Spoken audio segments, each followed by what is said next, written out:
everyone, and welcome to episode 718 of Longbox Heroes, the Lamborghini of comic book podcasts. I'm Todd, along with Joe. How are we doing today, Joe? I'm doing good. I was outside today, around the campfire. Sure, we had people over. It was nice. It was interacting with humans. It was always good. Acting like this is 2020, not 2024. But no, it's been a busy week. It's been a busy summer. And it's just getting busier and busier as the summer goes on. I'm not going to make the lame-ass joke of I need a vacation from my vacation. But I just did. So well, you did. At least you're not making those Disney jokes that you hate. Disney jokes. Disney jokes like, oh, like I'm poor after I came home from Disney and I hate going to Disney. Disney dads do all those phrases on their shirts. No, again, it wouldn't have, so it's like, hey, we're this family on vacation and we all have our custom shirts. Mm-hmm. But the dad's custom shirt is, no, my Disney castle is the poorhouse. I like that. Oh my God. You guys should get we haven't done podcast pet peeves in a while, right. But I think maybe on After Dark once a week we need to do a human pet peeve. How about that? Oh my God, I could peeve with the best of them, Joe. Mm-hmm. Mm-hmm. And I will say, I forgot to put in the notes last week. Obviously, last week was This Day in Comic Book History, but there was nothing notable in This Day in Comic Book History. So let's just get that right out of the way so I don't have to play the jingle or anything. Oh, okay, good. Because what is he going to make this a sound clip show? No, we can't. Soon. My plan is coming together, Joe. But anyway, would you like to know what's on this episode? I'd like to see how you're going to tease what's on the show this week. Yes, it's always a treat. The writers were lazy this week. Late books. Late books and the return of a character that we are big fans of. What Marvel has in store for Trick or Read. More DC's finest collection. Free giveaways from a company that will in no way be annoying, Joe, at all. And maybe an update on the DC Absolute imprint. A Rob watch that may hit a little close to home. The latest edition of My Walk Down Lois Lane with our good friend Becky. More Jack Kirby fun. Get well soon, Becky. Get well, yes. What we read last week, which was Absolute Power #1 and Batman 150.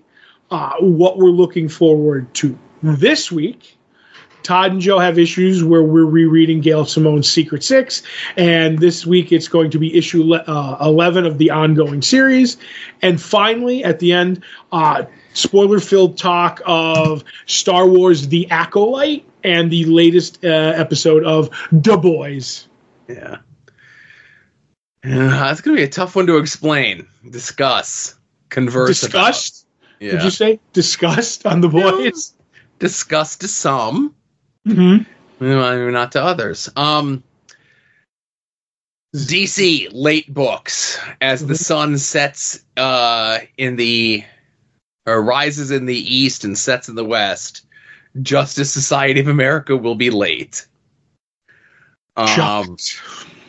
Issue 11 has already been resolicited from where it was before to July 25th and then to August 28th when the solicitation for 12 came out. And that was on August 28th. I'm like, that's not staying on August 28th. It's now September 25th. And Todd, when I say to you, even just, doing my normal previews catalog, putting everything on the spreadsheet, everything like that. If everything lays the groundwork in the way that it has been set out, September 25th could be the biggest week personally for comic books in my own personal history. Wow. I have no idea where books fall, so I'll have to take your word for it. Yes. I was updating things today before we recorded, so that's why it's kind of fresh in my head. And Jason Aaron's Batman Off-World 6 is also delayed to September 25th as well. I forgot about that book. Yeah. We don't give that one that much of a hard time, I think, only because, like, it's a prestige format. It's out of continuity-ish. Where Justice Society felt like at one time it was supposed to lead to bigger things and tie into that Stargirl series and tie into those 3 JSA miniseries. Right. And now it's just nothing.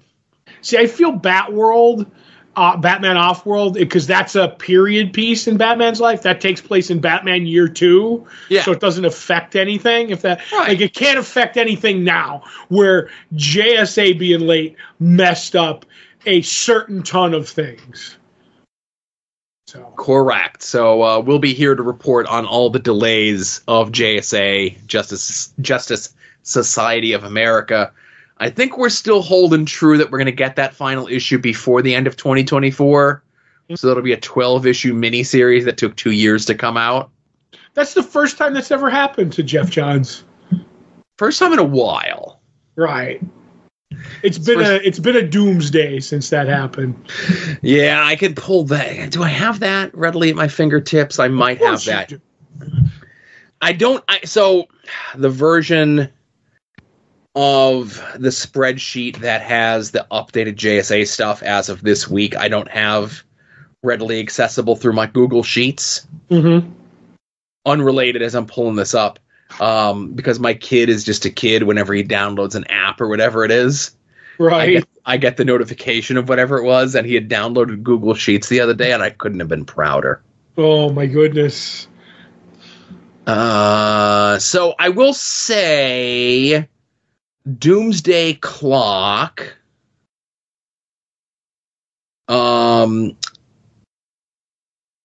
Yeah, so I don't think it was 2 years in full. I think it was like 18 months. Right.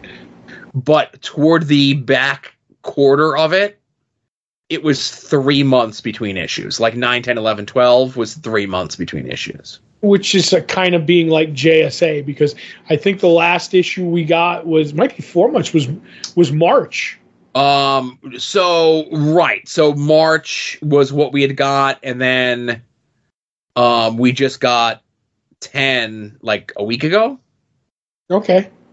Yeah. And then prior to that, I have to look here.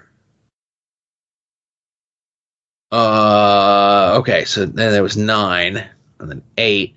Yeah, we're currently on a 3-month cycle for JSA. Right. And you love cycles, so. Only if it's for chicken and rice. Mm-hmm.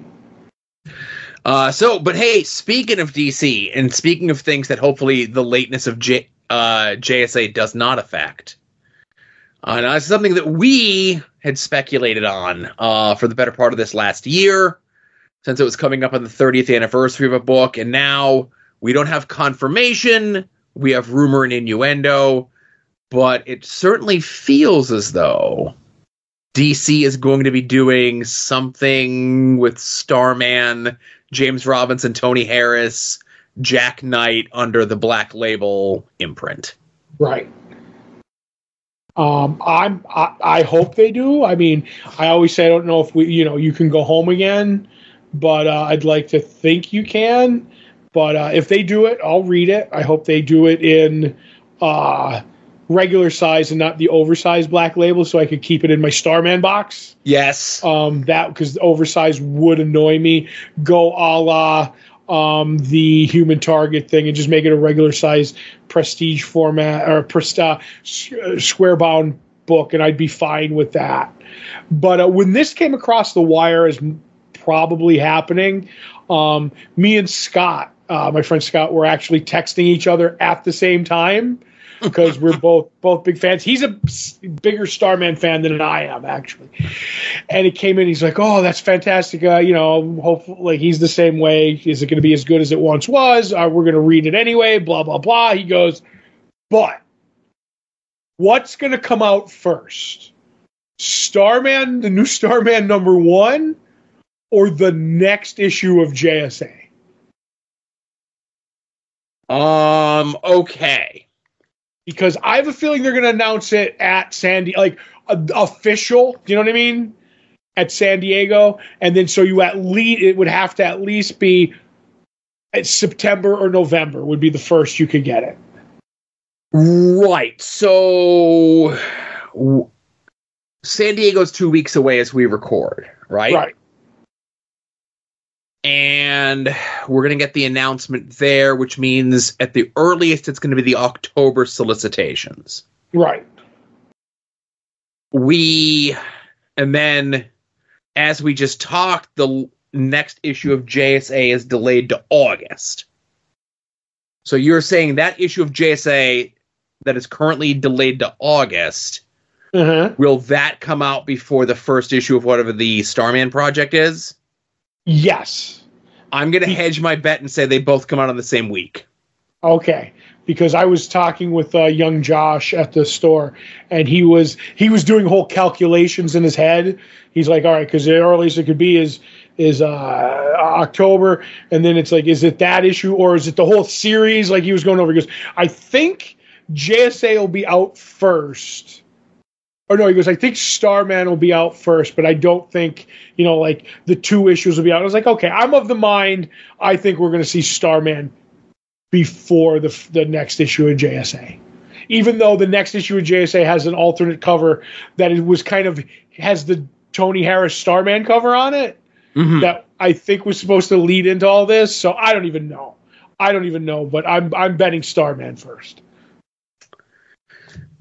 Like I said, I'm going to hedge my bets, and I'm going to say they both come out on the same week.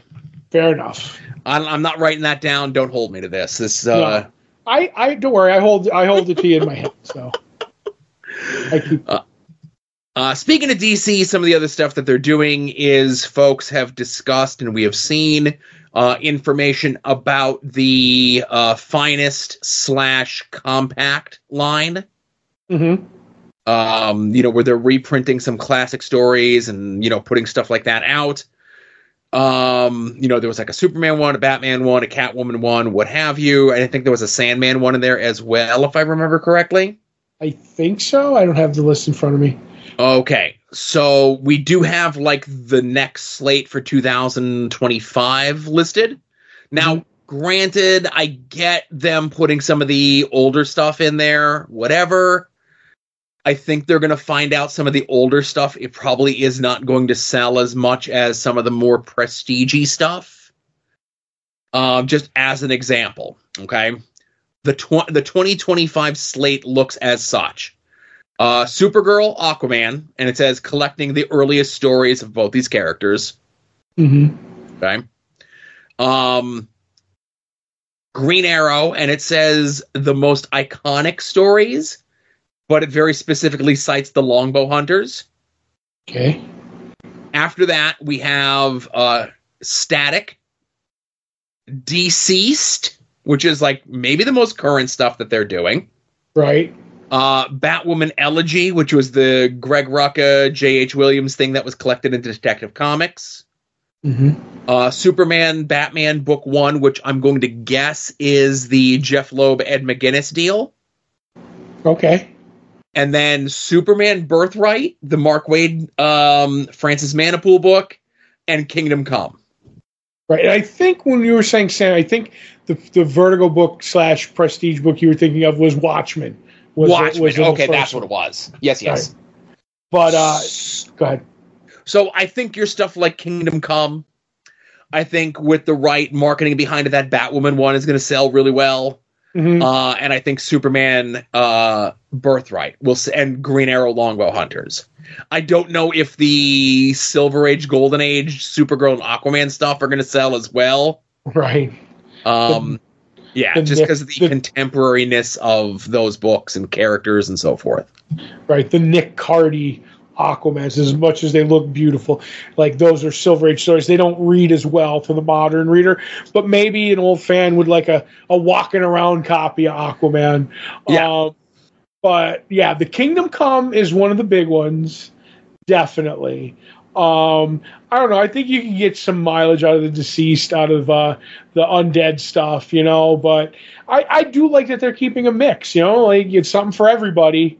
And keep it up. I wonder, if they keep how they're selling, if they're going to keep doing them. But cheap price point. It's good to get the word out there, I guess. A little diversity for sure. But if you don't like old stuff being reprinted in cool, funky whatevers, we're getting closer and closer to me having to eat my John Cena hat that I thought that this may not be happening. Mm-hmm. But it seems as though the DC Absolute thing is real. They have announced that at San Diego that there's going to be an ash can for Absolute Batman. Right. Somebody the other day told me that ash cans are back, and I told them no. You know what? That sounds like a wise person that was talking to you. Yes. So the Batman is going to be by Scott Snyder with art by Nick Dragotta, who did East of West with Jonathan Hickman, a bunch of tons of stuff at Marvel. We don't have any other clear-cut artist and writer combinations. We talked last week about speculation of what Jason Aaron's going to be doing, what Kelly Thompson's going to be doing, where Al Ewing is going to fall into place. But we did not get any other artist announcements. Uh-huh. We did get information that DC is going to do a special in October to roll out whatever the Absolute Universe is going to be, called DC All In Special Number 1. And I know he's had some issues with the FBI this week, but maybe Tony Khan might want to see what the trademark on using All In would be for comic books, Right. I'd like to see if the World Series of Poker is going to give them both a cease and desist. Oh, okay. So, obviously there's people, we don't know what this is going to be. We don't know, obviously it's going to be their ultimate line, essentially. But there's people that are speculating that whatever is the fallout of Absolute Power, which we're going to talk about issue 1 a little bit later on here tonight, that something is going to happen, that this is now going to be the new DC universe, which I don't think is going to be the case. I think this is going to exist alongside whatever the current DC universe is going to be. I agree. I think, even though it's longer back than I care to remember, I think they learned their lesson from New 52 on that. Mm-hmm. I don't see them being fast and, we're going to, start everything over from scratch again and blah, blah, blah, just so they don't have to return it to the way it was before. I do think this will run parallel with everything, but I don't think it's swinging out of Absolute Power. I just think it's, what's the word I'm looking for? I do think it's just them starting to latch on to that absolute phrase, kind of the way Crisis and Secret Wars, that branding that they do. But if it did spin out of it, I wouldn't be shocked. So we'll see. Yeah. So we'll know for sure probably in 2 weeks. Once we get closer to San Diego, stuff gets teased out before San Diego actually happens, and then everything that'll roll out at San Diego proper. Marvel, though, is doing some stuff this week. They announced what they are going to be doing for Halloween Comic Fest, which, again, because they can't be part of what Diamond does, they call it Trick or Read. Mm-hmm. And nothing new, it's all reprints of stuff, which I think a lot of times, especially with non-free comic book day, that's what they should do. Eye-catching stuff, big property stuff, and then something for the kids. Right. They got a Venom book, they got a Kylo Ren book, they got a Spider-Boy book, they got a Fantastic Four book that has Doctor Doom riding a Doctor Doom dinosaur on the cover. That was such a great 2-issue run, man. Oh my God, I know it's so long ago, but so Doctor Doom and Dinosaur Doctor Doom team up, and the world is going to be taken down. And then they're like, oh, once Doctor Doom's, once it's all over, you both can co-lead together. And that's all it took, Joe, for Doctor Doom and Dinosaur Doctor Doom to turn on each other. Mm-hmm. Can be only one.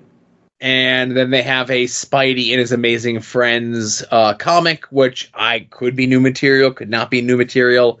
It's based on the cartoon for babies about Spider-Man on Disney Junior. I should be watching it more often, but there's only so much time in my day for watching a show for babies when I watch another. Yeah. You're watching a grown-up TV. For babies. Right. And extremely grown-up TV. We'll get there, though. Yes. Last but not least, of course, being that there is only one Marvel movie this summer, Marvel and Sony and Fox and whoever's involved with this are putting their full weight behind the promotional materials for the upcoming Deadpool Wolverine movie, putting everything from those funky popcorn buckets with the mouths on them to a special like vodka or bourbon that has a Deadpool label on it. Maybe it's Ryan Reynolds' whiskey company. Doesn't he have a whiskey company? If I knew what Ryan Reynolds was up to, I would know that. There you go. I don't like to know what he's up to. Mm-hmm. And then they just released that comic stores are going to be able to get packs of Deadpool's obnoxiously excellent noisemakers. That come in 3 different styles, a Wolverine, a Deadpool, and a Deadpool as a dog. I think that's in the movie, so. Yeah, I don't know. I don't know no spoilers about no movie. I know that all the cool, down-to-earth, not being jerk Deadpool fans will totally just get those and, bag them up and CGC them. And they will never use them, and they won't be used at the movie theater while the movie's on. I know it. I could feel it in my bones. So I was telling young Josh about this at the shop again, too, and I told him, I said, you're going to have people coming in and asking for those. He goes, yeah, I know. I said, and you better tell them they can only have them when they're leaving. He goes, yeah, I don't want him walking around the store, annoying me with the sound. So if you go into the shop, Joe, and you want your Deadpool noisemaker or whatever it is, you have to wait until you purchased your books and you're leaving. There's a bucket of them at the door as you're going out. The exit door. They're going to filter everyone through one door. Right. Yeah, I would actually just hand them out, because if you leave a bucket, that seems like it's free and people are going to fill their pockets. But I really think you should have just one person. Do you have a Deadpool or Wolverine product? Here is your noisemaker. Yeah. Like, have a thing because you just don't want people wandering around and getting free noisemakers. You want them to make a purchase, Right. So I'm dreading this, by the way, Joe. I'm okay. Let them do whatever they want. Let everybody have all the fun they want with Deadpool as it's coming out, right? I hope they fill them with, how they have the exploding cigars? I hope it's something like that. When you, the 7th time you make it make noise, it blows up. That would be great. I was hoping that they would be more than just standard noisemakers. Like, they would make, a farting noise. Or, the dog one makes, some sort of dog whimpering noise. Or Wolverine one does a schnick sound. Yeah, something. I don't know, but I have a feeling that these are cheap, quick cash in that people who make Deadpool their entire life and personality are going to need. Right. I feel they're actually just regular red and yellow party favors. Yes. And then there's a cardboard thing over the mouthpiece, and that's it. They made those, if you get what I mean, which is a Wolverine face or the dog face or Deadpool, and you slide it over, and that's all you have to do, is so they don't even have to make new ones. I'd say they've perfected the noisemaker. They haven't really improved on noisemaker technology over the last, 40 some odd years that I've been aware that noisemakers are a thing. True. Ask not for whom the rob trolls. The rob trolls for thee. And now,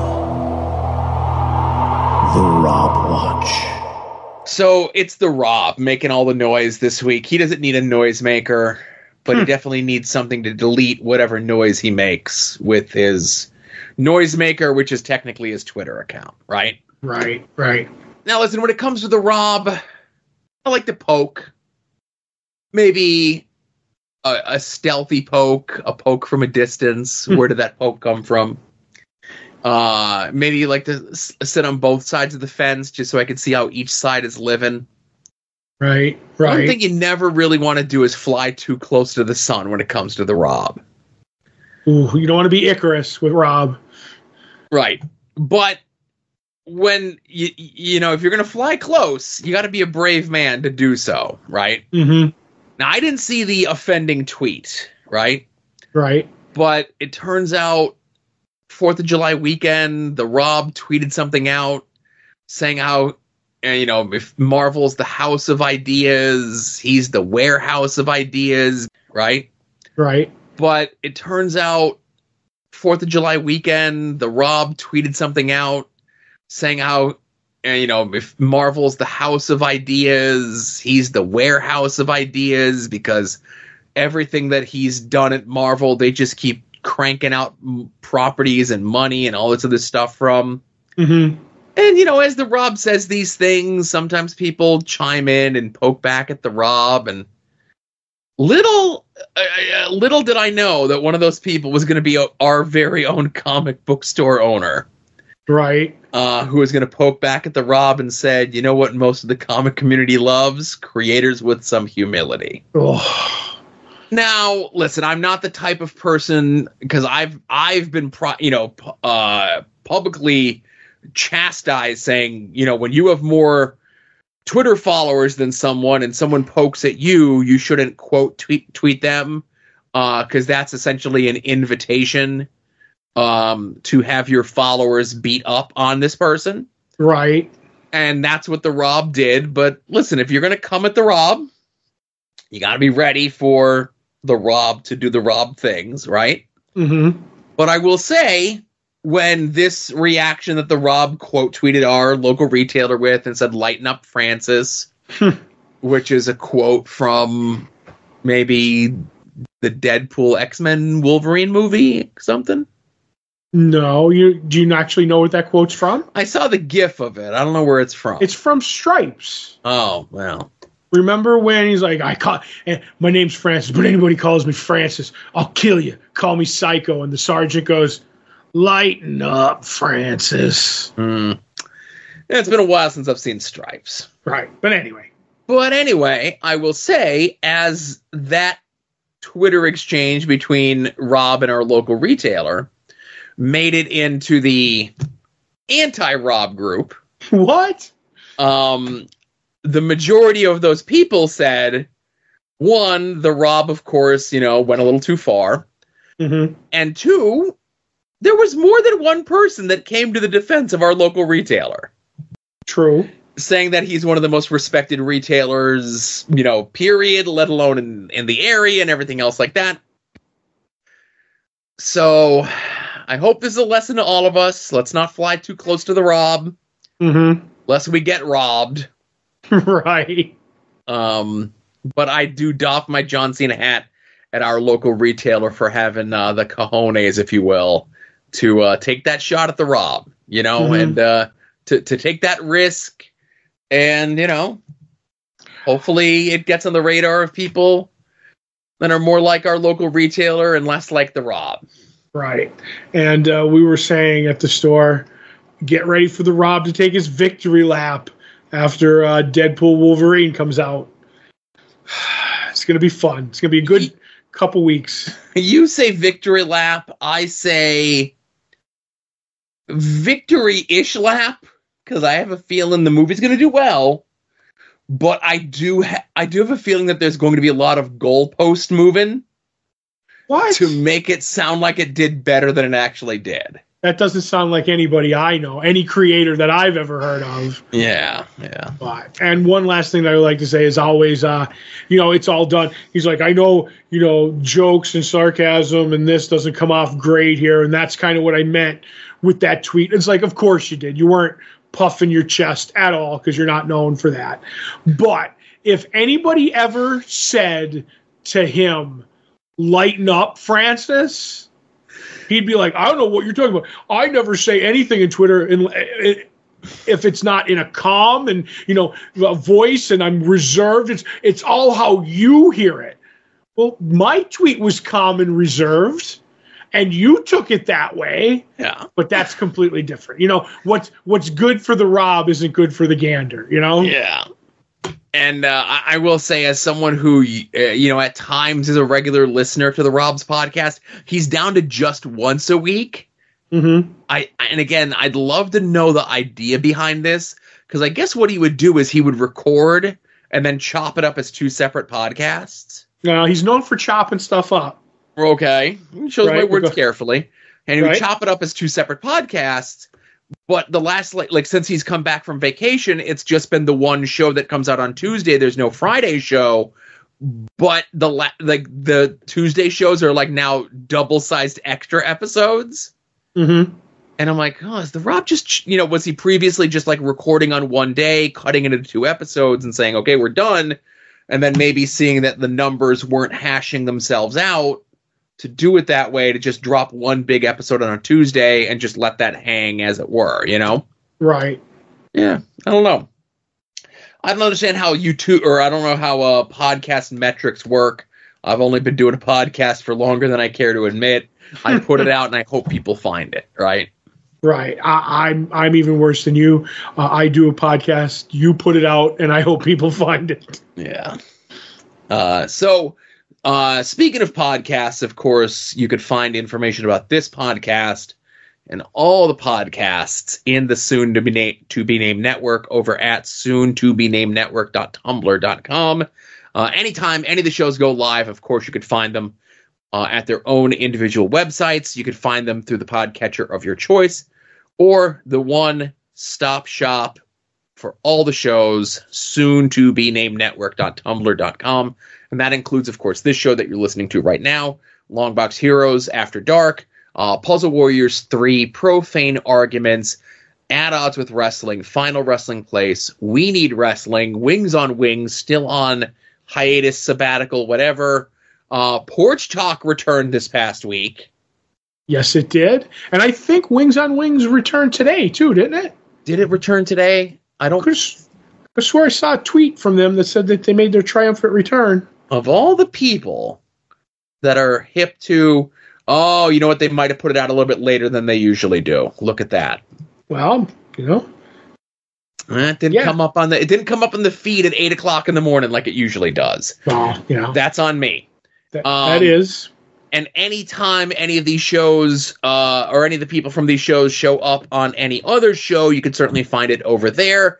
Like later this week, I'm going to be on 5-Star Match Game, testing my extensive knowledge of the career of Mick Foley against two other very smart people when it comes to professional wrestling history. I will say this as the only spoiler about the episode. Mick Foley's birthday does not come up.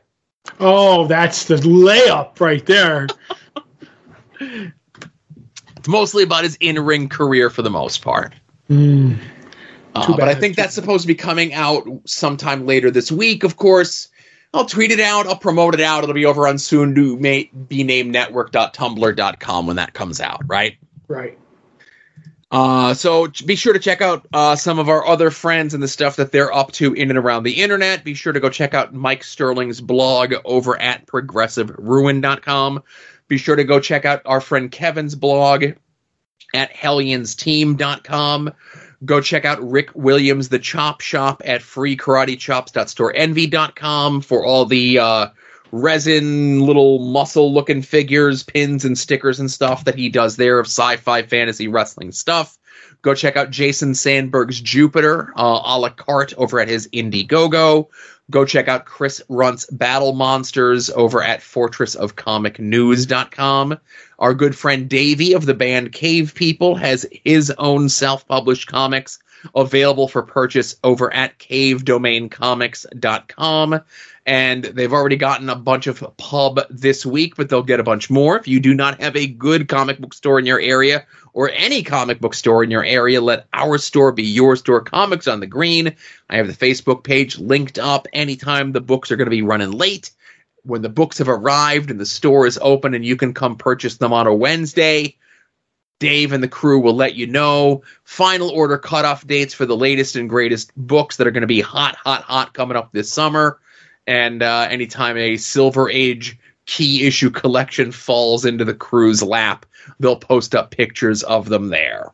Yes. You could also sign up for the mail order subscription service, get your books mailed to you weekly, bi-weekly, or monthly. And if you do, there's a chance you can get a sketch on the package from our good friend Becky, who we're going to turn things over to now for my walk down Lois Lane. Welcome back to my walk down Lois Lane. It is hot. As I'm sitting here, it is 90-something degrees. So let's cover a story where Lois is at the beach, somewhere I wish I was. This is issue 111 from 1971, but don't worry, it's a fun one, so let's dive in. It begins with Lois sunbathing at the beach while some guy shoots his shot and yells to her, "I'd sure love to blast off with you, honey." Yes, that's really in there. And it looks like she's being watched by the Justice League.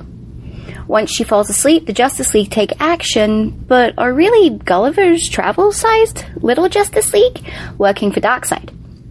They tie her up with some sleepy time rope and put a dropper of something on Lois's lips before running off. The next day at the Daily Planet, Lois is seen typing away the words "I love Superman" like she's in a Kubrick movie, and really explaining to the reader her relationship with Superman, so Clark suspects that nothing is wrong.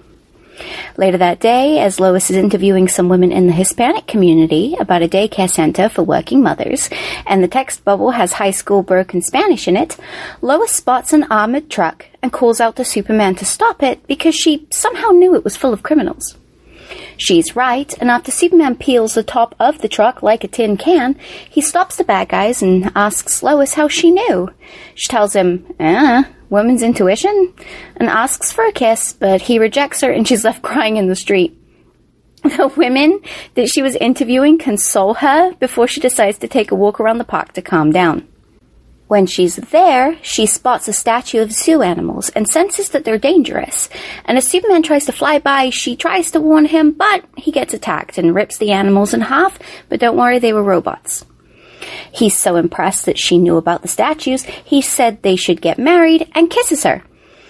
Only once he pulls away, he begins to start screaming and smashing everything in the park. He literally boils a lake with his laser vision while Lois stands there crying. Lois calls The Project, a secret complex from the Jimmy Olsen comics, and asks for their help. They tell her they will send her something, and she goes to wait at the Daily Planet to be depressed because she made Superman mad at her, but not by being annoying. The mini Justice League show up and confess that they work for Darkseid, and it's time to kill her. As she goes running out of the office, she sees a package from the project and takes it with her. The mini Justice League work together to trip and capture Lois, breaking open the package and releasing an army of mini Super Loises, plus a lipstick. The mini Loises start fighting the tiny Justice League. She could have just crushed them with her shoe, but okay. And the transmitter in the lipstick starts telling Lois it's a DNA reversal lipstick, put it on and go kiss Superman. Lois runs to the park where Superman is still smashing everything and kisses him. He turns back to normal and he asks her what happened. His memory is blank and he doesn't remember all the destruction he caused, nor proposing to her. So this issue is definitely because Jack Kirby took over Jimmy Olsen. There's notes in here that says Darkseid is a familiar foe to Jimmy Olsen, the Forever People, the New Gods. It mentions the Project Complex being an Olsen thing. The issue talks about Superman and Lois's relationship with the subtlety of a brick through a window. Typical readers of Lois would know by 1971 how their relationship works, and it doesn't need to tell the readers, I, Superman, can't marry you, Lois Lane, because I, Superman, think that you, Lois Lane, will be in danger. So as we know, the Jack Kirby Olsen stuff was mixed in reviews, and from the numbers I mentioned last week, Lois was already slipping in sales, and I don't think this got any new readers, except me, 53 years later, and now some of you I have forced onto this ride. So tune in next week for some more Lois. Thank you very much, Becky, of course. I know it pains you to read those early 70s Lois Lane books, but that definitely did feel like a earlier Lois Lane book from your description there with the silliness and little people. But I'm glad to see Darkseid maybe making his first appearance in the Lois Lane book. Probably, because I know he made his first appearance, obviously, in Jimmy Olsen. There's the cameo on the computer, but it's really the first appearance, and then his first full appearance. It's like backwards from Wolverine, I think. But I will say this, it is wacky, and when she goes into the, like, you're Lois Lane, and I'm, scared to be, and just the over explanation of it. This always kind of makes me almost lose my comic book fan card. But man, Jack Kirby at DC, there's not much good that he did. Like, everybody likes, the Forever People were great, and the New Gods, and I'm like, no, that was only good after certain people kind of took it and ran with it. He had great ideas, but his execution wasn't that great. And I think the only really great thing he did at the time was, I was a big fan of his Demon, his run, the short run that he did. But him just doing Lois Lane and Jimmy Olsen, that's just very weird to me, Joe. Right, and there's nothing wrong with being an idea man. There's nothing wrong with being a Marvel guy and your stuff just don't work at DC, or being a DC guy and your stuff just don't work at Marvel. It's not that bad. You're guaranteed work maybe at one of the companies, for a while, and if your work at one of the companies is good enough, the other company will try to steal you away, and then eventually you go back to the other company. How can I miss you if you don't go away, sort of thing, right? Exactly. So let's get into what we read from this past week. I think we need to start with Absolute Power #1 chronologically, yes? Fair enough. Written by Mark Waid, art by Dan Mora, the creative team behind the ongoing Batman and Superman World's Finest book.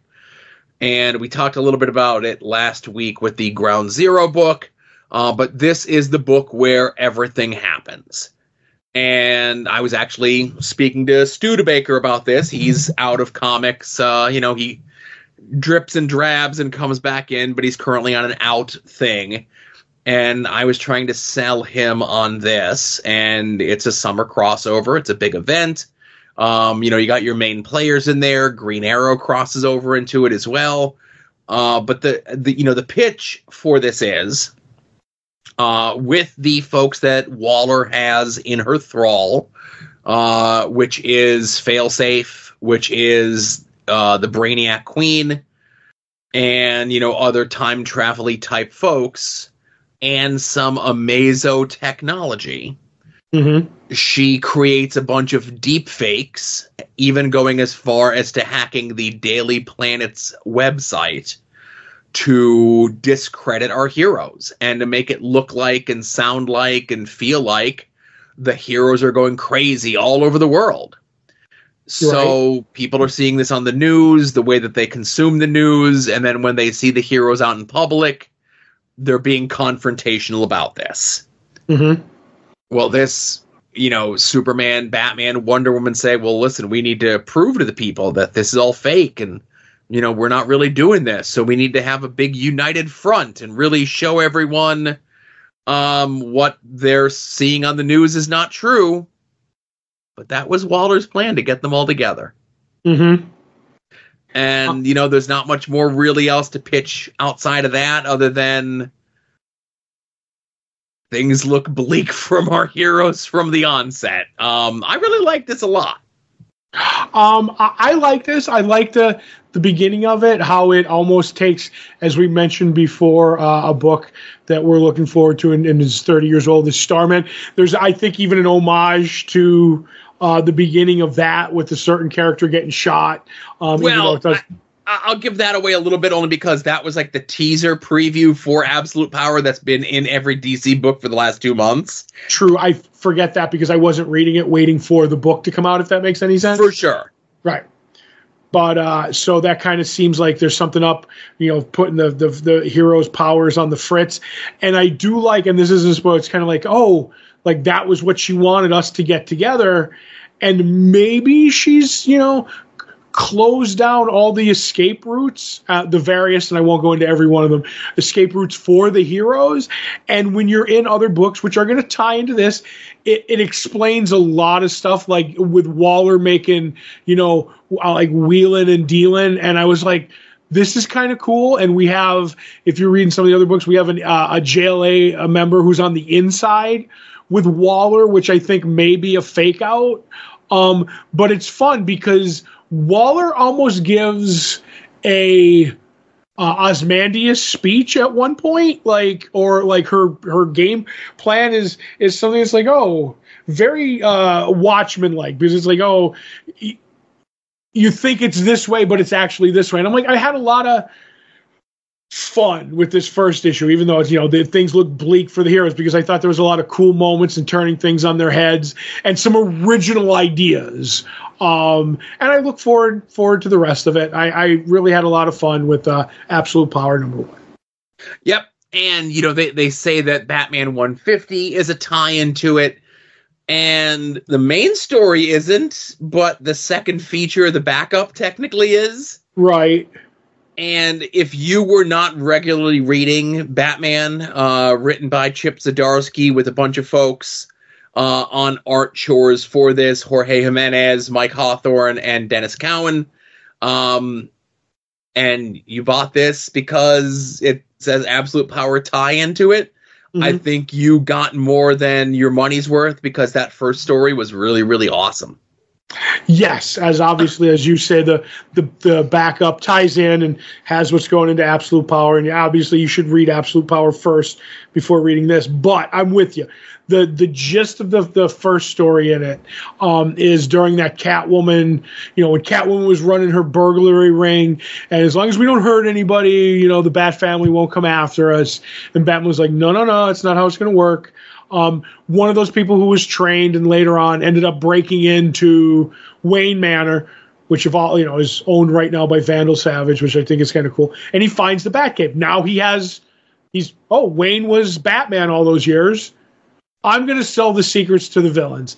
And it goes as well as you think it would for a nobody trying to wheel and deal with the Batman's Rogues Gallery, second best Rogues Gallery in comics. And the bits of, because it's actually not even so much a Batman story more until the end. It's about this character who's just trying to make good for his family, even though he's a bit of a dirtbag. And in the end, it's everything I complained about not having from Batman was this, because when Batman does show up, it's a down-to-earth, Batman's dealing with this and he's dealing with the villains, and how he wraps things up. It doesn't go the way the person who's selling the secret wants to, but this is the way it has to go. It all makes perfect sense, and it's more street level than anything I've seen from Batman in, I feel like, a decade, Joe. A decade. That's how but I love this issue because of it.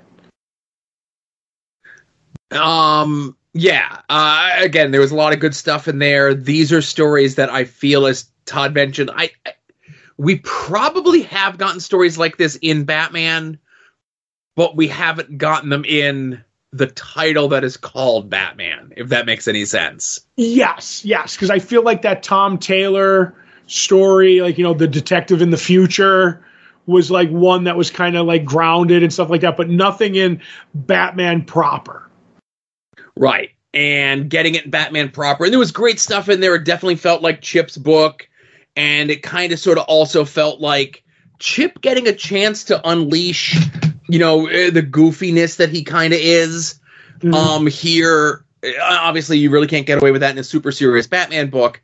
But our lead guy, who has that secret of who Batman really is, and then he, goes from this person, he goes from Two-Face to the Penguin's kids. Then he ends up with the group of people that are all cast-offs of other people's henchmen, right?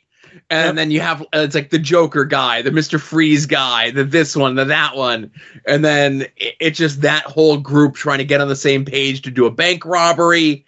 There was that sort of silliness in that, Right, and the group's idea to bring him along, and just and I won't spoil anything, just we're not giving you a mask, and these are the reasons, and it's I'm anti-bait, got it, Yeah.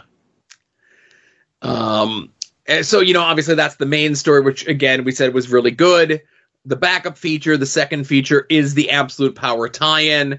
And listen, the long and the short of it is we find out that Amanda Waller has boom tube technology. Yeah. And if she's got that, she's playing in some bigger ponds than she had been previously before. And Batman is the one who kind of realizes, like, I'm the one who made the mistake. I need to fix it, and I know how. Because he's Batman. Of course he knows how to fix it. He knows how to fix everything. Especially with the heroes. Anybody who has powers, they could be on the fritz. Like, now it's down to the just, people without powers have to step up, if you will. Well, we run into an interesting bit there because, when they get the big announcement, as you mentioned, talking about absolute power itself, where Waller gets her Ozymandias Watchman type speech, if you rely on tools, your tools will fail you. Mm-hmm. Now, I don't know if we've seen how that's exactly going to happen, right? Mm-hmm. So that'll be interesting to see how that comes into play because, obviously Batman is just a guy at peak physical form, and then we see a bit in this issue of Superman in the old school black suit that he used to get his powers back from the sun, all the way back in, Death and Return of Superman. The last time he was cool. Yeah. Well, if he grows the mullet by the end of this, we could be back. Right. So, they do have a plan. It'll be interesting to see if they're able to recharge anybody's powers like a Superman or anything else like that. And it'll be interesting. That line stuck out to me of your tools will fail you. And I want to see how Waller pulls that aspect of it off. Yeah, that's it. I'm very intrigued to see where this all goes from here. I'm not getting any of the tie-in stuff that I don't already get. So when it shows up in Superman, I'll be getting it. When it shows up in Wonder Woman, I won't be getting it. Right. And Green Lantern and Green Arrow, you'll be getting it. I think it shows up in some of those. I do like when they keep it smaller, Yes. More manageable. Right. And it's good that it's the big guns, because that's how a lot of these things should be, Mm-hmm.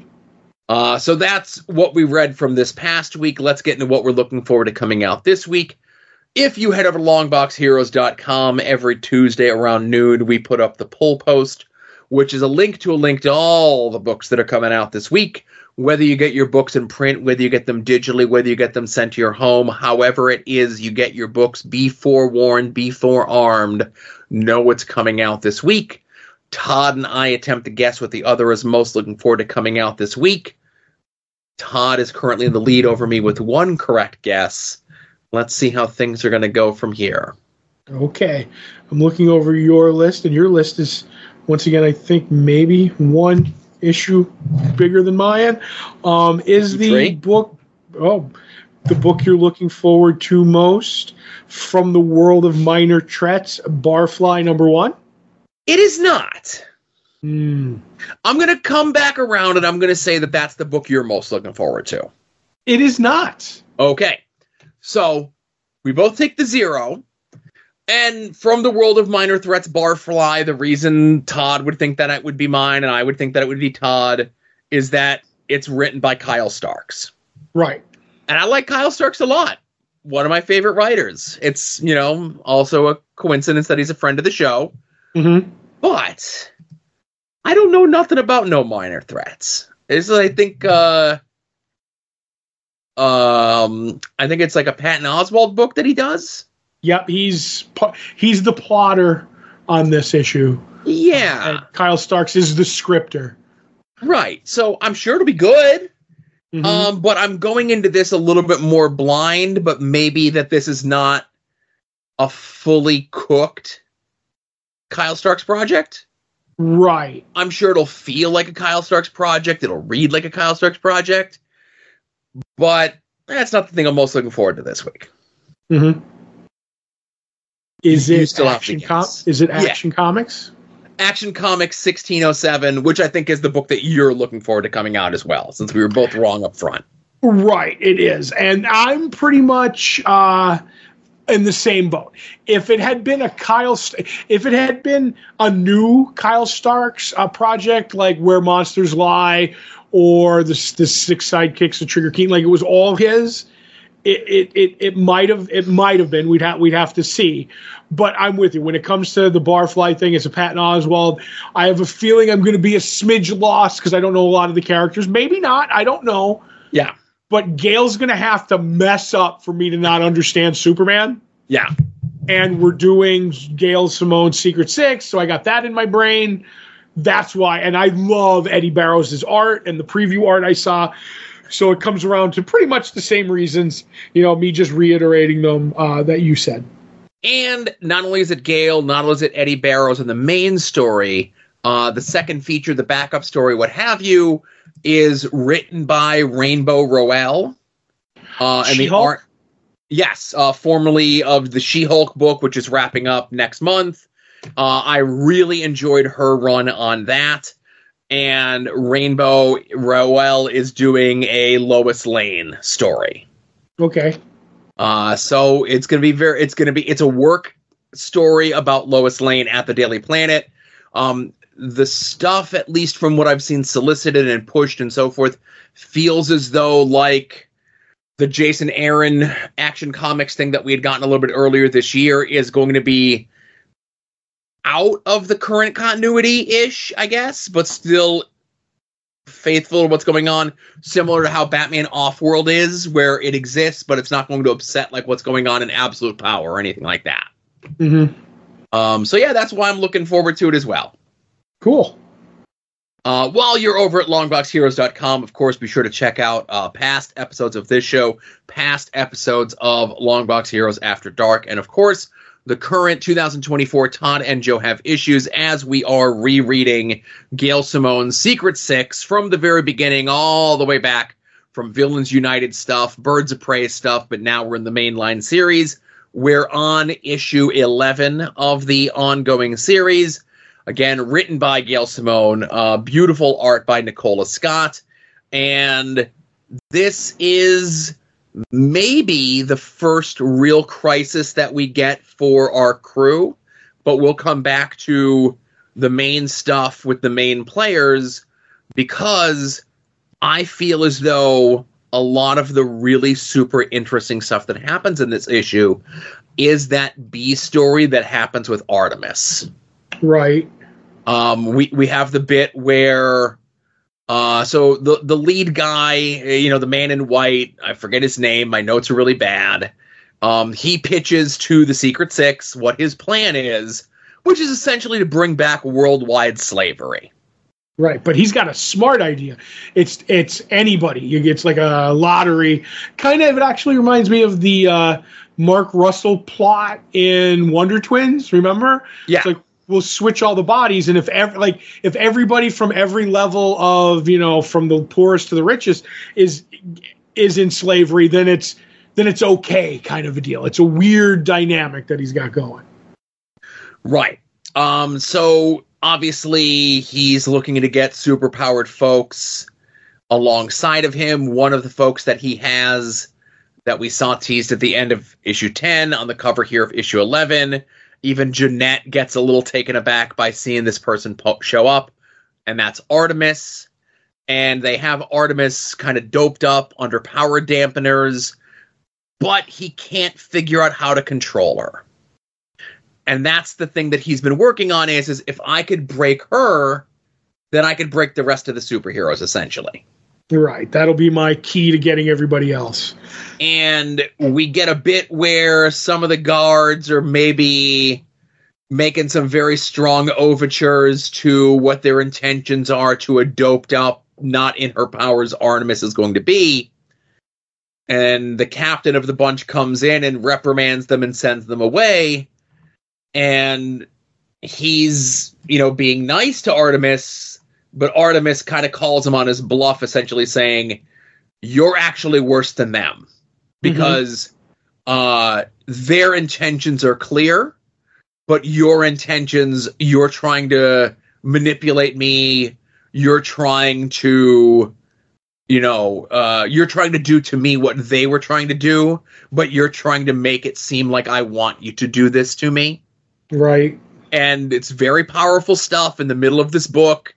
Which essentially is a very powerful story in regards to the lead character wanting to bring back slavery, and this is the thing that ends up splitting the six in this issue, and they end up fighting amongst each other as Deadshot and Catman and begrudgingly Ragdoll are like, listen, we took the job, we're mercenaries, we're bad people.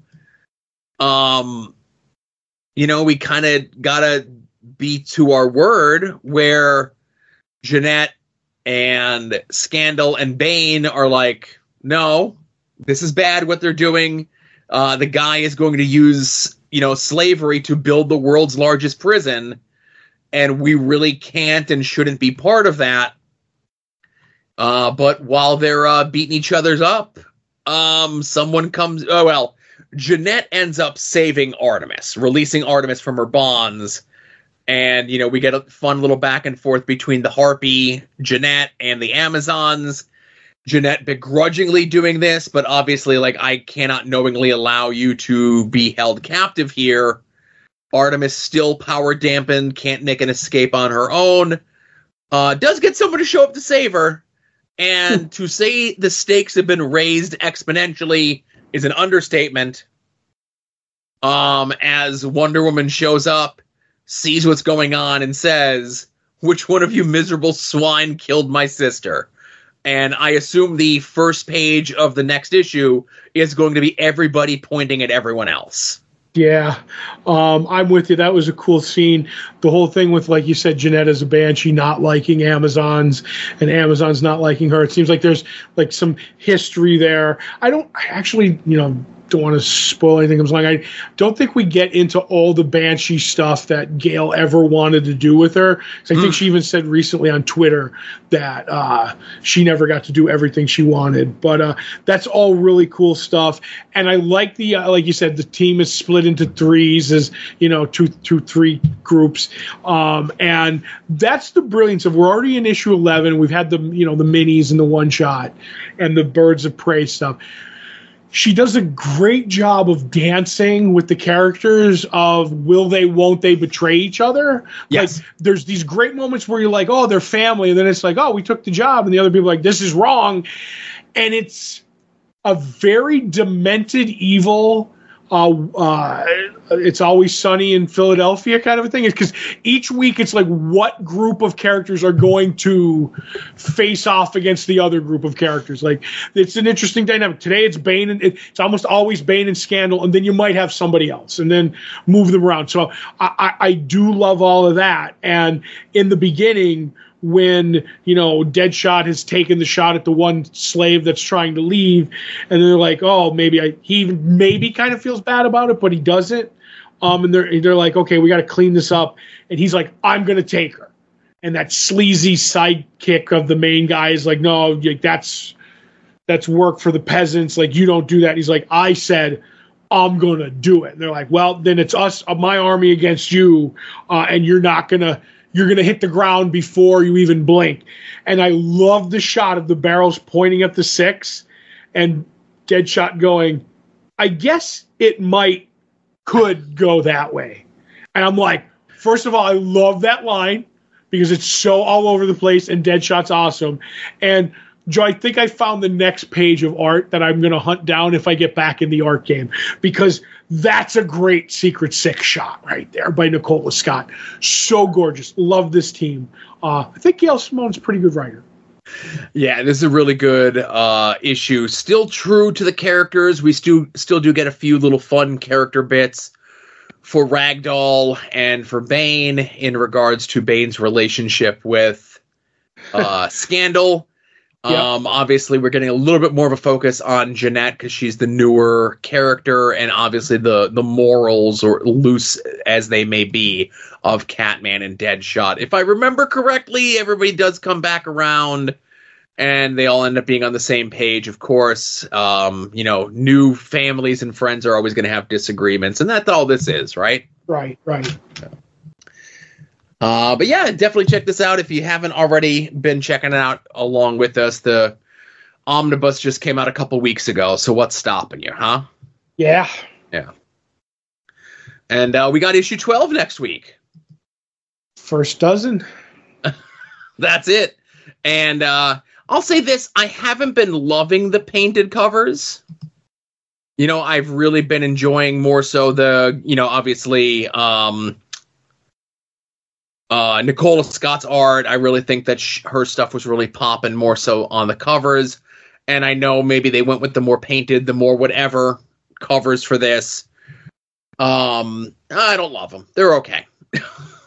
You know, I like them. I mean, I'm with y'all. Always I'm a old school fan of the artist inside doing the covers, but I feel like they at least do the feeling of what's in the book, because this is, like you said, a darker storyline as compared to the wacky hijinks of the get out of hell free card storyline. For sure.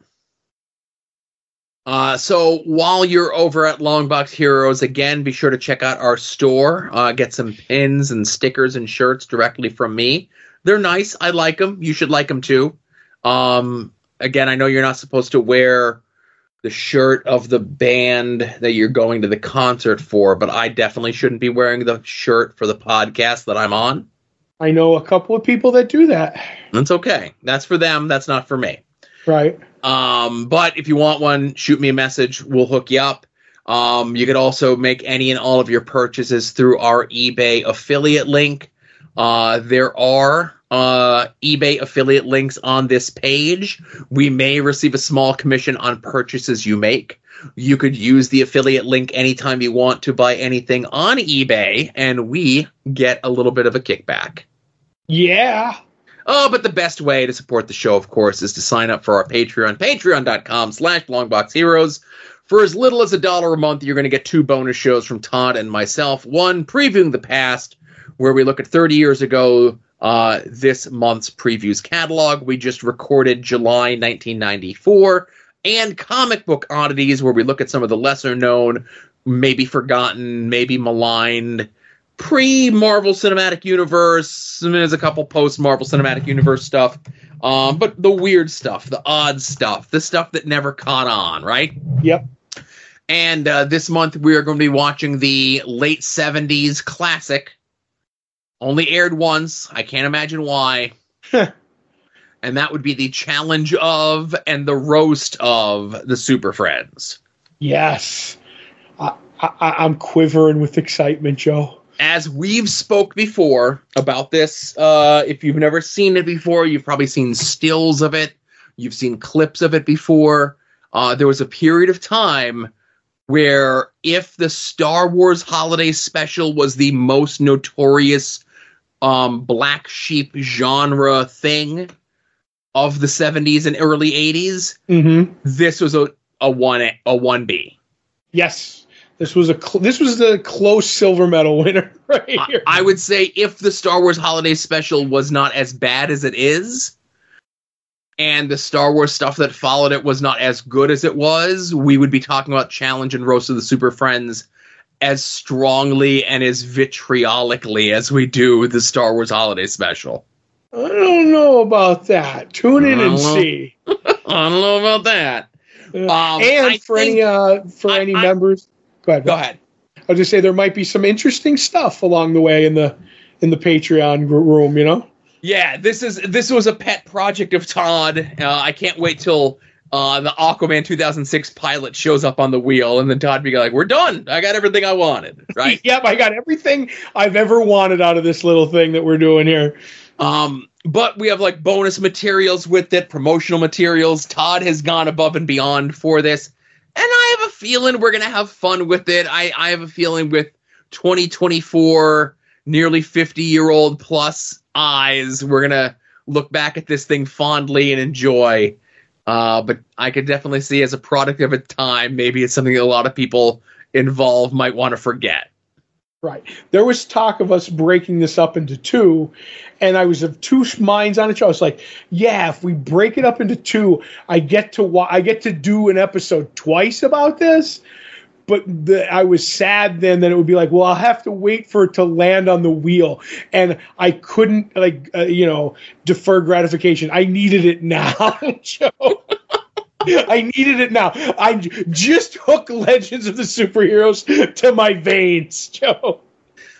So again, $1 is going to get you both those podcasts. $5 is going to get you those 2 podcasts 2 weeks before everyone else. It's also going to get you Longbox Heroes After Dark 2 days before everyone else, so you can listen to these shows in the correct listening order.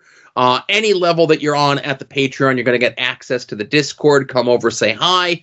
And you're also going to get the full scans, high quality, expertly done of all those previous catalogs that we talk about on Previewing the Past and have been talking about on Previewing the Past for the last 5 years now, and will be doing so for at the very least the next 2.5 years. Oh boy. At least. So let's head over to TV talk. I'm going to say we're going to talk about Star Wars The Acolyte first. Sure, why not? So this is light and easy and breezy, I would say. We don't get a ton of new information as May and Osha do a unwilling Freaky Friday to see how the other half lives. Right. Both are almost immediately found out by the people that they are reverse watching on this. We get our first instance of almost nudity in a Star Wars. Right. And we get a bit where they haven't given him a name yet. I'll say Sexy Sith Lord. Smilo Ren. Smilo Ren. Mm-hmm. He's a little bit more softer and even-handed and, helpful to May. Or to Osha, whereas May, sneaking around, maybe once Master Soul finds out who she is, maybe he's not as nice to her as Smilo Ren was to her sister, right? Right. It's almost as though this show is to set up that maybe the Jedi did something bad? Never. We don't find out what that is, but we do get a lot of people say, we're going to tell you, we're going to tell you. Oh, we're going to tell you. And if the online spoilers that I avoid of telling me anything, I think we find out what it is on tonight's episode, which we'll talk about next week. Right. But this is good. It definitely felt like a filler episode, though. But I've been enjoying it so far. We're getting a little bit more character progression. We're getting to see a little bit more of these characters' motivations. But we don't know what that big thing is yet. And I was happy for you in that. Yes, because Basil, the little tracking creature, ended up finding Pip's head, and I guess apparently doesn't matter with the head. All you need to do is connect that head to any tricorder, and it works. Do you know what I mean? So Pip is good to go until May reboots Pip. And gives Pip red Sith eyes, so I don't know. I think Pip's evil now, Joe. Oh no! And I do like that they give us how the helmet works and the thing on his arm that he found cortosis, which I hope there's a cure for, Joe. It sounds very painful, cortosis. But no, the helmet and he has something over his thing. Whenever he puts it through a lightsaber, that's why they were short-circuiting. And maybe Osha finds that there's a vein, more of it, running through the cave that he's living in on this abandoned planet. So I have a feeling Osha's going to get her own cortosis something. If you will, a staff, whatever. And then he keeps telling her to put the helmet on. She won't because she doesn't trust him. Then she puts it on when nobody's looking. And there's weird, breathing. If you was wearing a helmet and having a hard time breathing. I don't know. There's no other villains in Star Wars or whoever like that.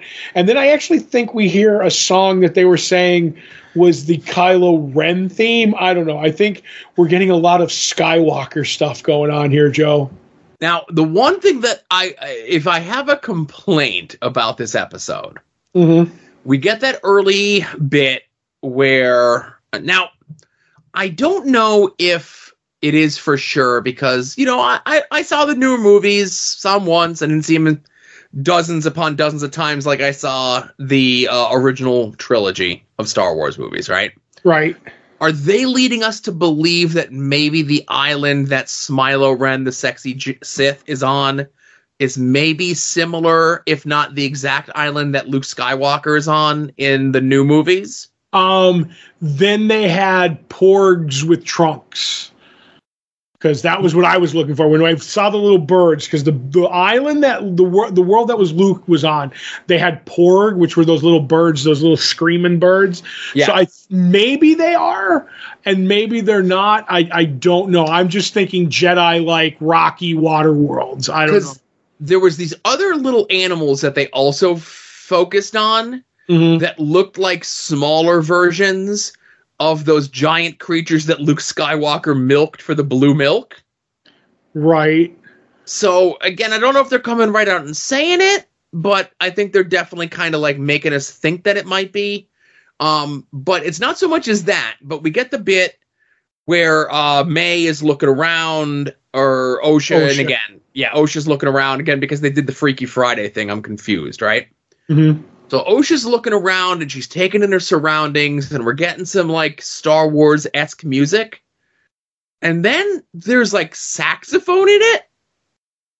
And I think that's like Cantina band music. I don't know. Yeah, like unless there's a Cantina band there and I see Max Rebo, I don't know if I would like saxophone in my Star Wars music. It was very off-putting. Right. And just to go off on a small Max the Cantina thing, you do know what the Cantina band's type of music is called, right? I do. Somebody had mentioned this to me recently, and they had to change the name of it because it now could be misconstrued as something a little bit more sensual. Yes. So when I found that out, and I only found that out a few years ago, cracked me up. I will say, like, you know how I don't bring up people online because nobody hates Star Wars more than Star Wars fans. You know that old saying? Yes. This week, what people were going off on was the safety rails on the Sexy Sith Smilo Ren's Island. Yeah. That had the wires, and they were just going off on it. Like, he's a Sith, he's evil. Why does he have safety railings? And I was like, because he brought her there. Those railings are OSHA approved, Joe. OSHA approved. I said it twice. But actually, they are mad about that. Just so. And again, I would never like post online about this, but these are just things that I'm like, I'm going to bring them up because I need to talk about them, right? Right. So I mentioned about the saxophone lines in the music in that one scene, okay? Right. And this may be something that has happened in other Star Wars, in more recent Star Wars. And I know there's the famous line in the original movie where, you know, it did the Kessel Run and whatever, right? X amount of part. I thought you were going to say the famous line, "What's that flashing?" No. But go ahead. Yeah, the famous line is, I got to go to the Tachi station and pick up some power converters. Anyway. Right, go ahead. So they were, I get that, like, numbers, okay? They're talking about numbers. But then they were, like, using, like, Earth units of measurement and time. Like, they were saying, like, this many feet and this many yards and this many minutes and this many hours or whatever it was, right? Mm-hmm. And it's probably happened in Star Wars things before, and I've probably just never noticed it. But because it was done a bunch in this episode, I really noticed that they were using, like, non-galaxy far, far away units of time and measurement in this episode. Right. And I'm just like, I guess that's okay. But then, like, it makes me think of, like, does this take place on our Earth? No. Right, it doesn't. But, like, when Master Soul says, oh, this thing just needs 5 minutes to heat up or whatever, and then we'll be able to travel the 50 yards to go do what we need to do. And I'm like, that's too much like current day earthy talk. Right. If he says, oh, it'll just be a moment and then we'll reach our destination, I'm like, you sound like a Star Wars person. Right. I'm trying to remember, because I think in Star Wars 4, A New Hope, the first That's not the name of the movie, but okay. What did you say? That's not the name of the movie, but okay. I don't know. I've seen the crawl. That's what it says now. I don't know about that. I remember when they got to, like, Yavin, they were on the other side of the planet, and they're like, oh, it'll take X. I could be wrong, like X amount of minutes to orbit the planet. And then I saw somebody, on Facebook this week go like, sure, like Yavin, the moon of Yavin is on the other side. It'll take a few minutes to like orbit the planet. And they just have the fake meme where the guy's like, can't we just shoot through the planet and then blow up the moon? You know what I mean? Like if we blow up this planet, we have a free shot again. And I was like, all right, that's pretty funny. But I think, like you said, I've seen standard measurements, but never really thought about it. I'm shocked that you picked up on it, Joe. Yeah, that doesn't seem like something that I would like. And again, it's not one of those things that I like focused on greatly. Mm-hmm. It was just one of those things that because it happened a bunch of times in a 33-minute episode of a show, I really noticed it. You mentioned how many minutes, Joe. Now I'm taken out of it. Yeah. I don't know. A lot of stuff don't buy. You know what I do? I watch stuff and turn my brain off, especially Star Wars: The Acolyte. Yeah, and I really should, but sometimes, I can't. I get you. So speaking of nothing that would upset me or, cause me grief or otherwise, right. Let's talk about the boys. Right. Maybe my favorite episode of The Boys ever. Really? No, I found this episode fascinating in certain ways to see how far they were going to go, because everybody talked about the famous miniseries in the comic Hero. You know what I mean? But yeah, I think we could say that it's it's not like Brian saying what he said, and we were talking about Cross, the character right there. I think we can get away with saying Herogasm here. Right. And everybody was like, oh, that was so crazy. And I read the mini and I was like, the mini was crazier. I feel like this episode this was my Herogasm, because I wasn't I didn't think they were going to go as far as they went with a lot of this, if that makes any sense. So I was blown away by the extremes they went to. Yeah, so I definitely think last season's Herogasm episode was much, much more over the top, right? Mm-hmm. I think this episode, because it was just 4 of them in the basement, I guess 5 if you count the butler. Right. It was maybe... So I think what sold it, I think what we saw and the language that was used was, I think, shocking, but not shocking for the boys. But then when we get the bit at the end, and we're a little all over the place, but we get the bit at the end where Huey is rocked by what he firsthand had to experience. I think that's what tipped it over the edge, because in the Herogasm episode, even though it was crazy and all this stuff was happening and people exploding and all this stuff going on, after they were done and they blew up the house, everyone just kind of dusted off their hands and were like, moving on, right? Right. Where with this one, I'm with you. There was and in Herogasm, there was a lot of not quick panning shots, but we never stayed on anything too long. Do you know what I mean? Yeah. Of that, I'm not talking about the fight. The fight was great during Herogasm, but the debauchery in it. Where this, there was a lot of long, lingering shots. Mm-hmm. And then a lot of it was happening to fan favorite Huey, the man with the heart of gold.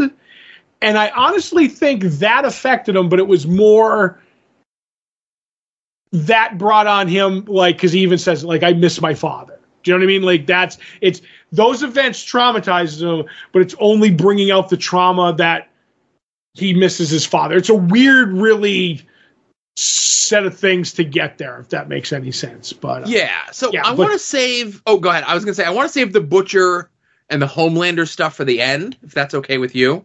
That's fine. And I want to just mention the other little B plot stuff that we're getting is that we finally see the new Black Noir without his mask on. Right. And obviously he's just somebody cast in the role just to stand there so people don't think that Black Noir is gone. And he's getting ready to quit because, he's not being used to his full potential. He has the ability to fly. They just have him standing around. And this is when the Deep comes in and kind of explains to him of like, here's what Black Noir's motivation was. Maybe if you could wrap your head around this, you could understand, right? And I'm like, oh, that's a horrible conversation for these two people to be having, right? Right. Then we have all the stuff with Kimiko and Frenchie. Frenchie turned himself in for the murders that he committed when he was part of the Russian mob. Kimiko goes to do the visitation thing, and it turns out that Frenchie has refused any and all visitors. Right. That does not stop Kimiko from showing up, and she writes on the thing, and she shows to the person there, saying, like, she's essentially like, okay, your inmate obviously does not want to see you. Why do you keep coming? And she says, because I have nowhere else to go. Right. And that was such a heart-wrenching scene. Yep, she gives him the officer and a gentleman. That famous scene, like, why don't you leave? Because I got nowhere else to go. That was all I could think of, but it was softer because Kimiko looks broken in it. And I love Kimiko. I will do anything. I think Kimiko might now be the face of the boys. The face? The face. I was going to say, yeah. I was going to suggest it might be Firecracker. But she might be something else of the boys. Right. That was, I think, my other co-host's choice from Porch Talk. Uh-huh. But, certainly yeah, like, yeah, that's kind of the cool stuff. And what was the other thing that you were talking about? It was Kimiko and... So, Kimiko and Frenchie, and then we have the bit where they're breaking into the party to save Huey because they lose communication with him. Mm-hmm. And as Kimiko is scaling up the side of the building, she drops her phone and breaks it. Right. I think that's going to be a key plot point. Yes, in this episode especially, though. Right, because she needs to communicate stuff, and she'd been relying on using the phone either to, like, voice to text or just put text on there. And then when she's trying to plead her case to A-Train to save MM, she has to, like, pick up books off the floor, which is, like, just added a lot of tension to the scene. Because they didn't have a lot of time, and it was great to actually see... her trying to shuffle through the books to find what she needed. Yes. That was a great scene. Oh, I know what I wanted to say. It was about Black Noir and the Deep. The one thing is he's also like get in his brain. He's giving the speech that Black Sage gave to him that we're bigger than the people. Like, I think this is her, when she gave the Iggy to the Deep to get some confidence and not be, that you're bigger than humans. He's doing it to Black Noir to bring him on board, if that makes any sense. Yeah. I think that's all a part of the major plan, but I wanted to bring confident, stupid. Yep. So, but, okay. Go ahead. I was just saying, and with Huey and his father, when they go and sprinkle his ashes on the the Jennifer Lopez movie tour. The Made in Manhattan movie, yes. I was crying at that, Joe, and I'm going to make a pact with you right here. All right. If I go first, you find out if there's a Megaforce tour to go on, and you sprinkle my ashes. And if you die first, I'm going to find out if there's a Dick Tracy tour, and I'm going to sprinkle your ashes. Does that sound fair? Sound like a pact, Joe? Fair enough. A teen, if you will. So it does fly in the face of what I had already planned, what I was going to do. I was going to have your blood, because, they say that human blood, it's red when it interacts with oxygen. But what color is actually your blood? Blue, right?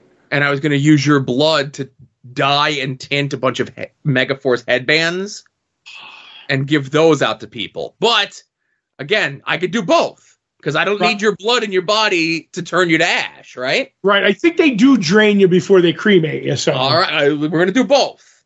Mm-hmm. So. If some people have a Viking funeral, you're going to have a Megaforce funeral. Right. And you're going to have a Dick Tracy funeral. All right. But the main plot of this episode is there is the bigwigs, the head honchos, everyone is getting together at Tech Knight's place, who's the Batman analog, who Todd introduced me to a little bit last week. Right. But if you weren't watching the sideshow or anything else like that, this is maybe your first chance to get to see Tech Knight be Tech Knight, right? Mm-hmm. So they're having the party at his house, and word gets out that Web Weaver, who is this world's Spider-Man, is on the list, right? Yep. But to say that Web Weaver is a bit of a mess is an understatement. So the boys' plan is, the Web Weaver is a degenerate. He likes his drugs. Just be careful which hole, I guess. Ugh. And they dope him up with something that's going to knock him out for 24 to 48 hours. They take the costume. Huey takes the costume, and he's going to infiltrate the party and find out and plant a bunch of bugs all around the place, right? Right. So Tech Knight sees that Web Weaver is there, takes him down to the tech cave. Come back to that momentarily. With everybody else being gone, Tech Knight being gone, A-Train is helping what happens up in the study. Homelander is tasked with convincing these hoi polloi, bigwigs, big money, old money sort of people.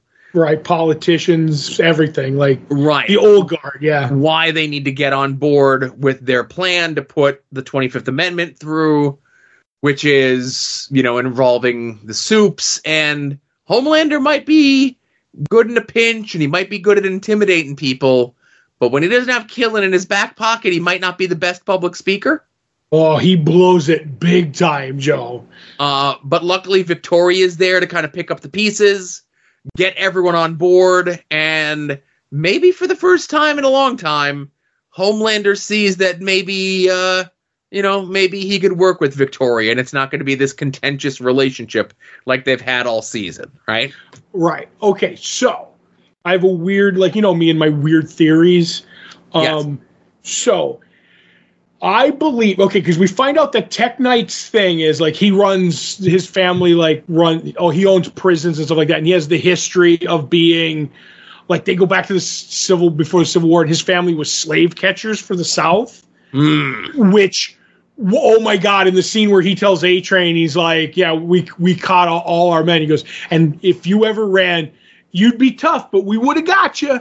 That was one of the cringiest, in a good way, obviously, because he's not supposed to be a good person. One of the cringiest scenes in TV I've ever seen, right? But he just does that, and that now we understand the people in the room.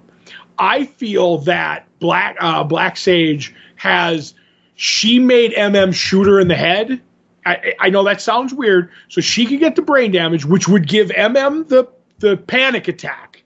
So he leaves. She goes downstairs. That leaves the opening because, Homelander's plan is, okay, we have to do this. I'm going to ask Sage to do the speech. But she even earlier says, none of these people in the room would ever listen to me. I could have cured my grandmother's disease, but you cute little black girl, you're not smart enough to do it, even though I'm the smartest person on the planet. I think she knew they wouldn't listen to her, but they would listen to the vice president, so she sets herself up to be incapacitated because she knows the room, if that makes any sense. I like that theory. Obviously, it's one thing to give yourself a lobotomy with a giant hook through your eye, but it's another thing to get a shot in the head.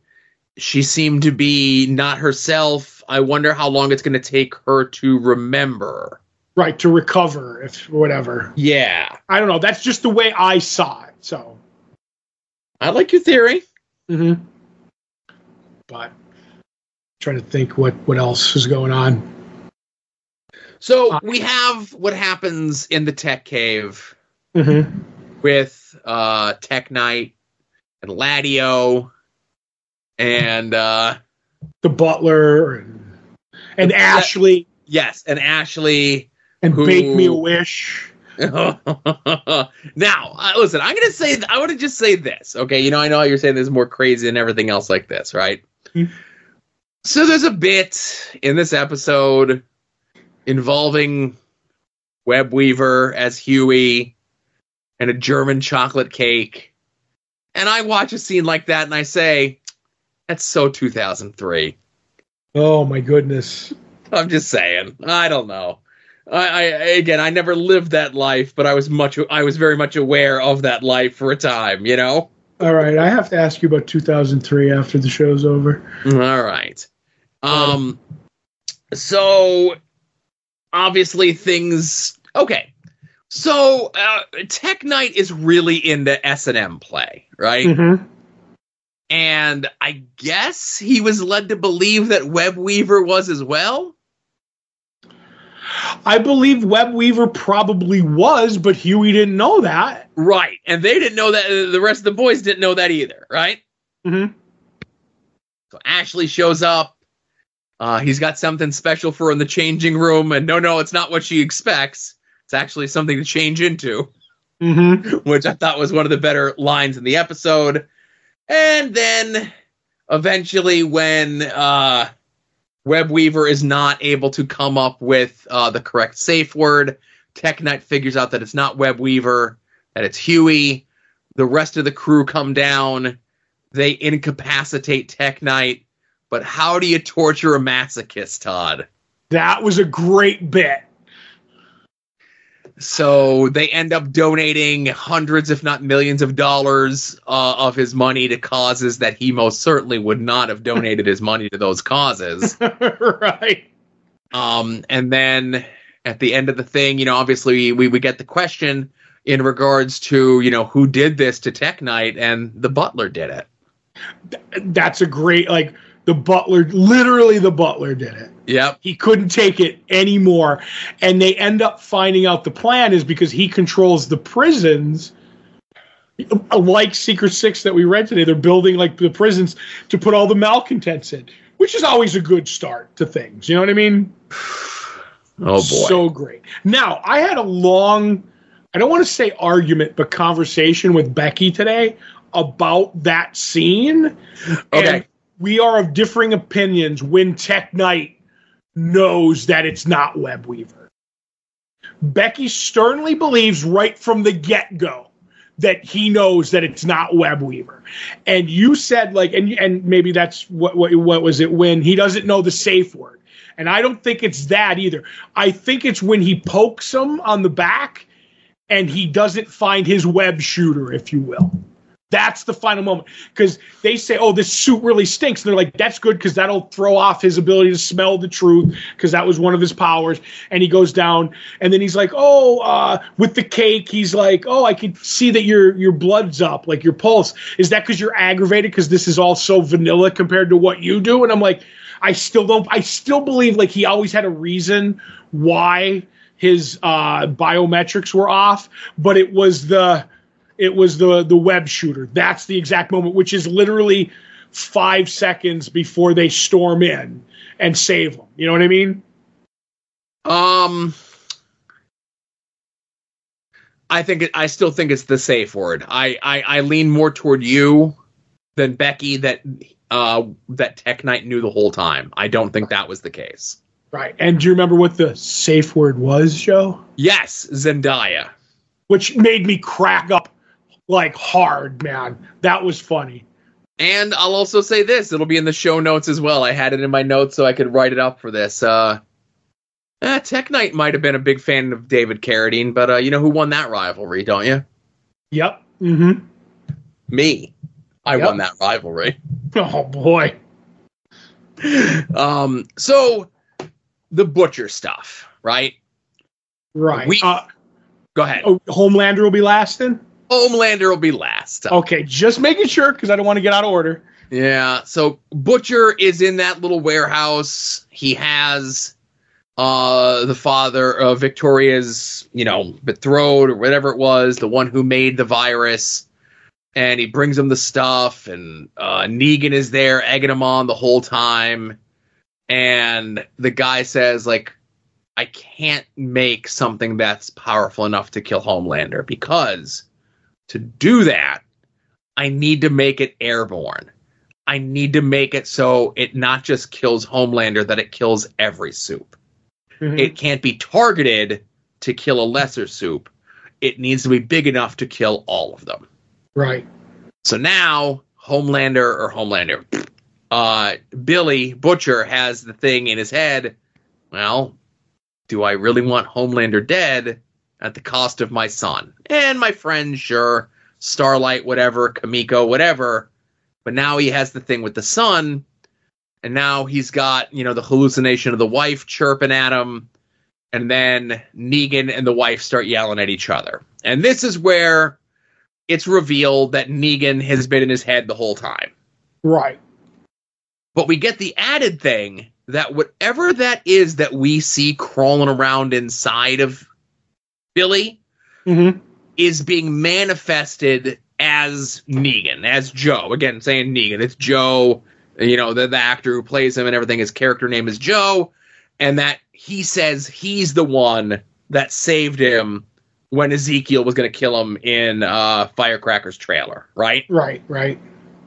And essentially it's like, this is what you want. You want Homelander dead. Don't listen to her. I saved you. Do this. So now Billy's at a crossroads of what to do. Yeah, I like you said, worst kept secret. You know what I mean? Yeah. Like when it happens. And we get all the flashback sequences. There was one fake out in this episode, because my whole thing was, we've never seen Negan Joe interact with anything. Like, we've seen him sitting in a chair, but we've never seen him, like, pull out a chair and sit in it, right? Didn't you say he opened up the barn door in the last episode? No, I didn't. So I saw that he went through the barn door, but there was a bit in this episode where it certainly looked like it was it was this episode where it looked like he was opening up the barn door, because we just see the hand, right? And the way that they were walking in, Joe was in front of him. So we just see the hand, and we're like, oh, and I said to myself, like, oh, is Joe opening the door? And then we cut to the inside of them entering, and it's Billy pushing on the door. And I'm like, oh, okay, that was a little bit of a fake out. And then we get the big reveal there. Billy's got the decision to make. Kill all Soups to kill Homelander. Right. And I think the one that's going to keep him, like, grounded is Ryan, but I think he would sacrifice Starlighter in a heartbeat to take out Homelander. Like, if that guy said, I could create this virus, it would wipe out all Soups, which was what Billy wanted the whole time, because none of them are good. And he said, I can give you one free pass with this mist, this injection, this pill, whatever, and you could have one person survive. He'd let Ryan survive and let everybody else burn, including Starlight. So at the end of the episode, Homelander is in his penthouse. Firecracker shows up. Homelander's upset because while the rest of the boys came in to get Huey out of the tech cave, they all have their interactions. We mentioned MM has the interaction with Sage. Starlight has the moment with Firecracker where, like, she doesn't really apologize, but she just kind of says, like, listen, what I did was bad, but I am definitely trying to be better than you. Knocks her out. Right. I actually thought Firecracker was starting to come around on the apology. And then she drugs her. Like, there was a moment where, not that it was going to be perfect, but let's just say if you could have, like, maybe turned Firecracker, that was the moment. Yeah. But then when you stick the needle in her neck, it's all over. You know what I mean? It's done. So she goes back and she reports. She's reporting to Homelander, like, here's where I was. Here's what happened to Sage. Tech Knight's dead. And, information got out again. So the news guy that you had us kill last episode was not the leak. Right, because Starlight was here. Yeah. And I asked, she drugged me and she got away. And Homelander's like, oh, she got away. Maybe you're the, you know what I mean? Right. And maybe you're the leak. And then Homelander's getting ready, to do what he does to anyone who's even suspected to be the leak. Mm-hmm. And this is where Firecracker gets her special moment. With her special privilege. She says that everything that she's done has been in honor of Homelander.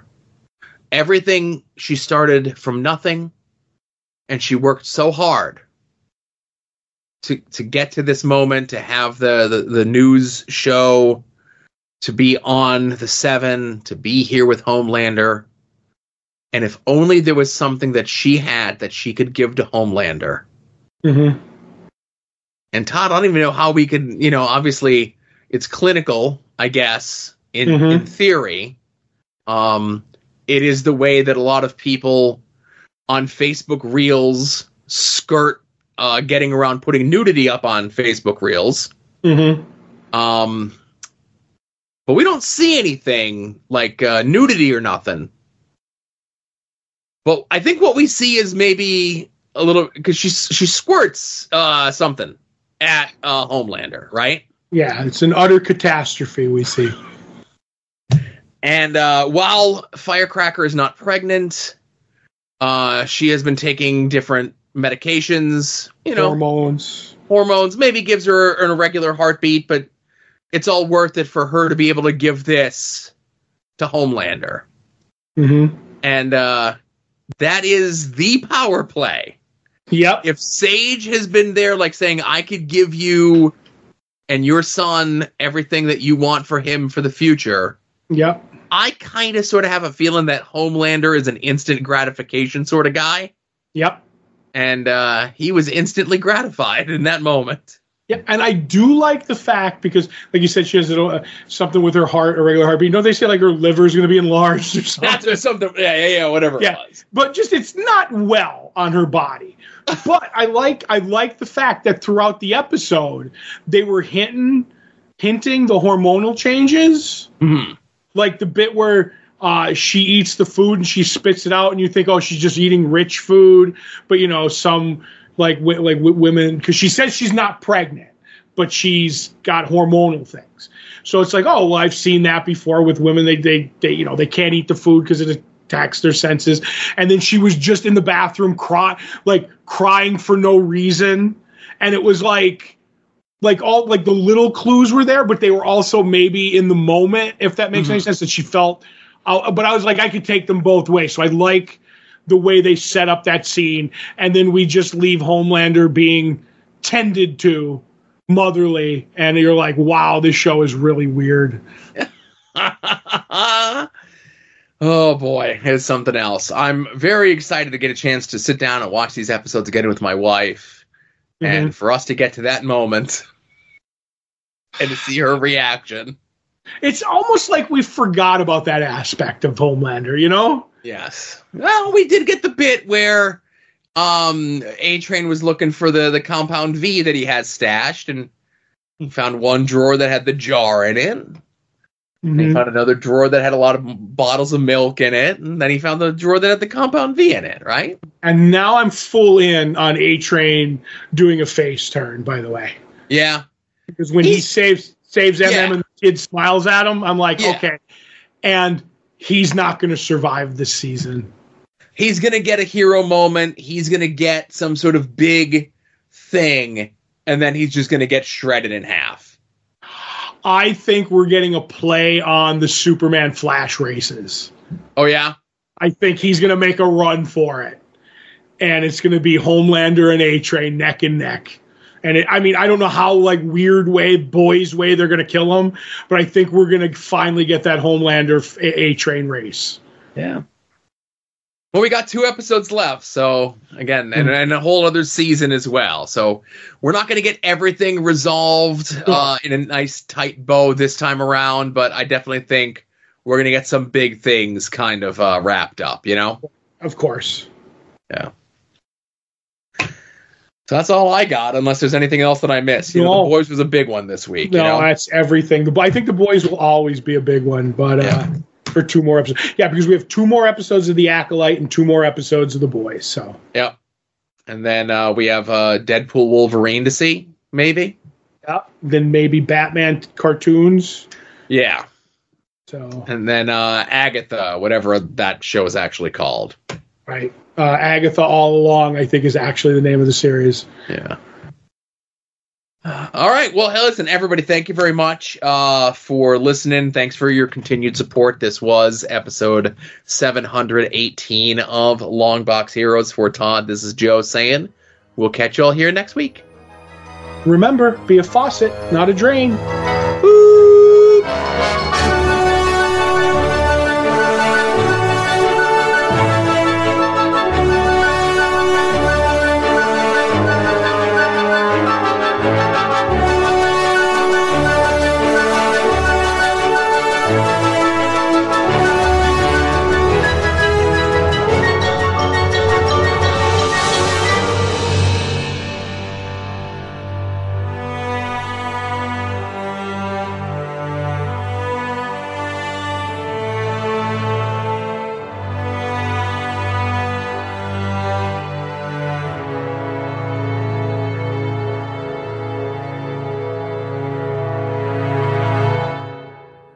You're listening to the soon-to-be named network, the Lamborghini